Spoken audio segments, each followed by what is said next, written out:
হরে কৃষ্ণ। রাধে রাধে বন্ধুরা, তোমরা সবাই কেমন আছো? আশা করি ভালো আছো। আমিও আছি ভালো। তো আজকে আমি একটা টপিকের উপর ভিডিও বানিয়ে দেবো। সেটা হচ্ছে আমাদের অনেকের মনে কোয়েশ্চেন আসে এটা যে কৃষ্ণ এবং গোপিকারা তিলক ধারণ করেন কিন্তু রাধারানী কেন তিলক ধারণ করেন না। ঠিক আছে, তো সেইটা অনেকের মনে কোয়েশ্চেন আসতে পারে। আমার মনেও অনেক কোয়েশ্চেন ছিল এটা নিয়ে, কিন্তু আমিও অনেক গুরু মহারাজদের থেকে এই তথ্যটা জানতে পারি এবং আমি যেটা জানতে পেরেছি সেটাই আমি ভাবলাম তোমাদের সাথে এই চ্যানেলের মাধ্যমে কেন শেয়ার করবো না। সো চলো বেশি লেট না করে আজকে ভিডিওটাকে ফার্স্টে বলবো হচ্ছে তিলক।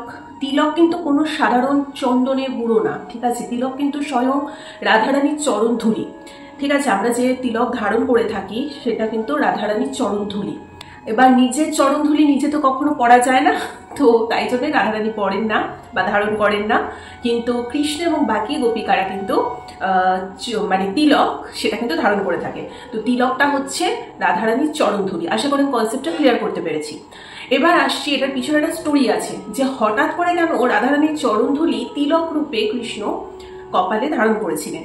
তো চলো সেই স্টোরিটাও তোমাদেরকে শোনাচ্ছি। কৃষ্ণ যখন দ্বারকায় ছিল তখন ওনার মন অল টাইমে ব্যাকুল হয়ে থাকতো বৃন্দাবনে গোপিকাদের জন্য, রাধারানীর জন্য। ভীষণ মনে কষ্ট লাগতো এবং একদিক থেকে কৃষ্ণ যেরকম কষ্ট পেত সেরকম অপর দিক থেকে কিন্তু বৃন্দাবনেও রাধারানী এবং গোপিকারা একদমই একদিনের জন্য শান্তিতে থাকতে পারতো না। তারা সর্বক্ষণ শুধু মানে চারিদিকে কৃষ্ণকে খুঁজে বেড়াতো, খেতে ঘুমোতে শুতে বিভিন্ন কাজ করতে সবসময় কৃষ্ণ কৃষ্ণ কৃষ্ণ করে যেত। তো সেরকমই একদিন কৃষ্ণ রাধারানী এবং গোপিকাদের নিয়ে চিন্তা করতে করতে এতটাই কষ্ট পাচ্ছিল যে ওনার মাথা যন্ত্রণা শুরু হয়ে যায় এবং মাথা যন্ত্রণা থেকে কিন্তু জ্বরও চলে আসে। তো অনেক কবিরাজকে ডেকে আনা হয় ওনার অসুখ সারানোর জন্য, কিন্তু কেউ ওনার অসুখ ধরতেও পারছে না, তো সারানো তো অনেক দূরের কথা।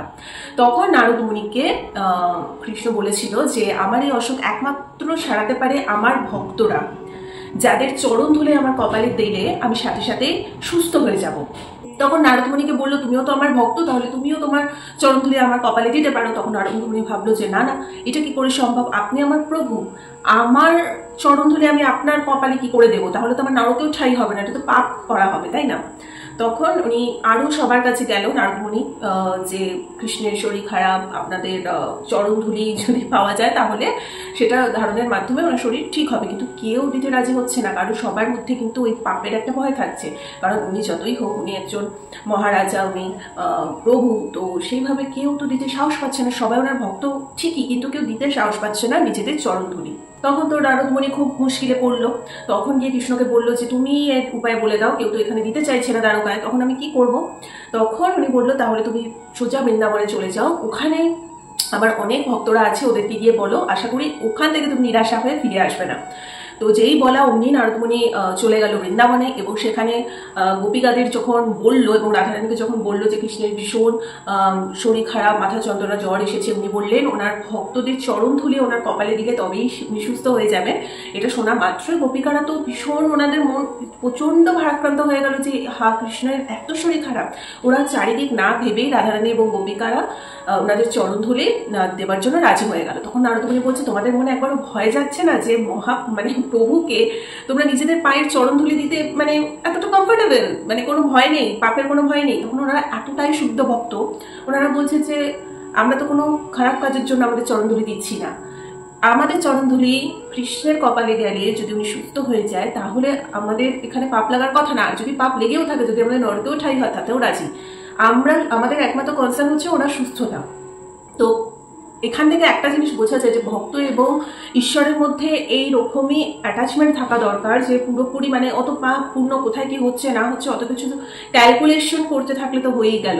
নিঃস্বার্থভাবে ভগবানকে তোমাকে ডাকতে হবে, নিঃস্বার্থভাবে ভগবানের জন্য সবটা করতে হবে। মনে সবসময় মানে পূর্ণ চিন্তা করে ভগবানের জন্য কিছু করলে সেটা কখনো পাপ হতে পারে না। তো সেইভাবেই রাধারানী এবং গোপিকারা তাদের মানে পদ চরণ ধুলে নারদমণিকে দিয়ে পাঠিয়ে দিলেন দ্বারকায়। তো নারদমণি সেটা যখনই ওনার কপালে ছোঁয়ালেন, মানে তিলক রূপে উনি কিন্তু ধারণ করেছিলেন, সেই পদ চরণ ধুলি তিলক হিসেবে ধারণ করেছিলেন শ্রীকৃষ্ণ, এবং তখন উনি সুস্থ হয়ে উঠলেন।